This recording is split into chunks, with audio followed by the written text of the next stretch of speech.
Hey, this is Heidi Dawson. If you love all things health and wellness and style of any kind, hang out here with me each week. I'm obsessed with never-ending improvement, and it's all in an effort to help each one of us live a wildly successful lifestyle.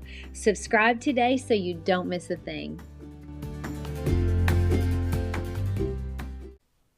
Hi, guys. Welcome to episode 463 of the Wildly Successful Lifestyle Podcast. What's going on? How's life treating you? I hope that it's full of adventure and full of joy. I mean, life is always what you make of it. So you have to be sure you're making it great. That doesn't happen by mistake. It actually takes effort to be adventurous and live life to the fullest. So get out there and do something today that breathes life into your day and gives oxygen to the fire that burns inside of you. Now, speaking of oxygen to fire, not all fires are good though, right? If you want the fire to continue burning, you want to add oxygen. But if it's a bad fire, like one in your house or your car, you don't want that fire going, so you don't want extra oxygen. You want that fire to fizzle out. Well, the same thing goes for the things we give oxygen to in our life. Eric and I were driving home from dinner the other night when I started to say something, but I stopped myself and I told him, never mind, what I was going to say didn't add value to the conversation. In fact, it was kind of negative about someone else. And I didn't want to put that energy out into the world.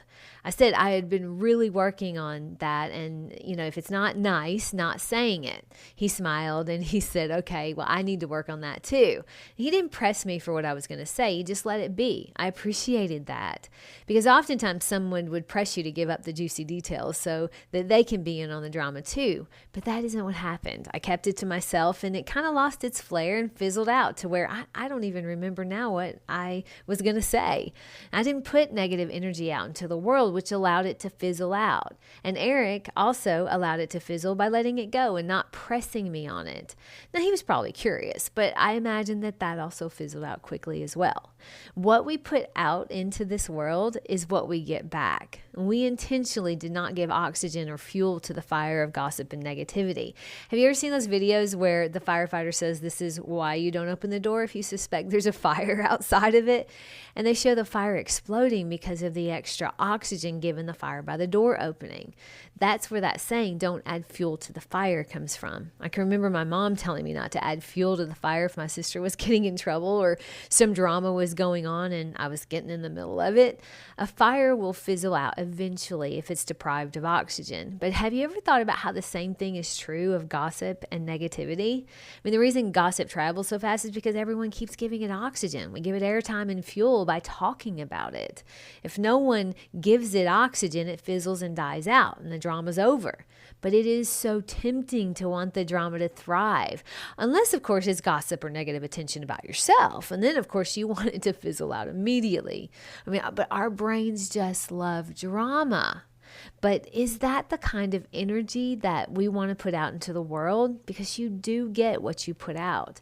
I have a friend that's been going through a little bit of life turmoil lately, and I know that she knows that if she needs me, I'm here because I've let her know that.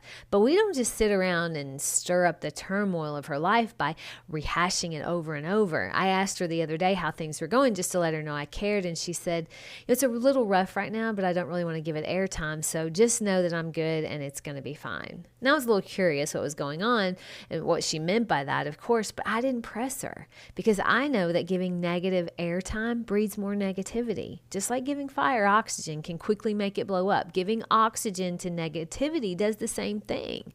And that isn't an easy thing to do, is just to not give oxygen to gossip, right? Because our brains love drama. I work with a contractor that I just adore. He's 81. He's full of life and goodness. But he also tends towards not having a filter, even in front of clients. So sometimes I'm biting my tongue when he's having a conversation with them.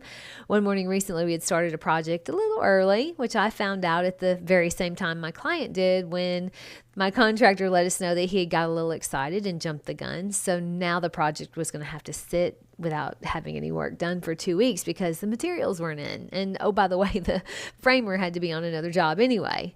Now, this is not how I wanted this project to start. And I could feel myself kind of getting a little upset. When I turned and looked at my client, though, she looked at me and she just kind of whispered and, with her hands, she said, "It's fine. No worries at all. We're good." It wasn't a problem for her, so I wasn't going to make it a problem either. And I just kind of left it at that. Well, later, when I got in my car, I was still frustrated with my contractor, and I went to pick up my phone to call my contractor's partner to talk about my frustrations when I stopped and I thought, you know what? What's done is done. I'm frustrated right now, so I'm just going to let it lie, especially since the client's fine. And so I let it go. I just drove in silence, watching my frustration sort of fizzle as I stopped making it worse than it was. Now, had I picked up the phone and called his partner, it would have been a really juicy conversation that my brain would have loved, because it loves drama. And now we would have had to have had a meeting over how to make it better when it was already fine per the client. My brain was kind of wanting the drama, but I didn't allow that. I took control and I actively let it fizzle. And that's exactly what it did. It fizzled.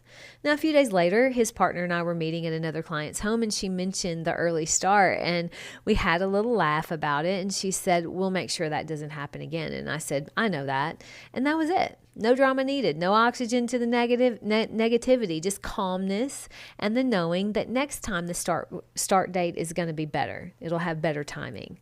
You see, you can bring peace and calmness to any situation as long as you don't allow your brain to get sucked into the drama. When you give oxygen to gossip or negativity, just remember, you get back what you put out. You don't want someone else fueling the fire of things going on in your life, so don't do it to anyone else either. No matter how tempting it is, you can rise above the drama if you live and speak with intention. That's my challenge to you today, is the next time you have a negative thought and you feel like picking up the phone and giving the juicy details to your sister or your husband, stop and ask yourself, is this the kind of energy I want to put out into the world? Or is this the kind of energy I would like to get back from the world? If the answer is no, then maybe give it a rest. Maybe don't say it. Even if you think it, you can fizzle the gossip or the negative vibration out by not giving airtime to it. Make it your goal to be intentional about the energy you put out into the world. Share this with 3 people who put out positive energy. I love you guys. I'll talk to you in a few days. Don't forget to subscribe and share with your friends, because we're just going to keep going bigger and better places together, and I love that about us. Talk to you in a few days.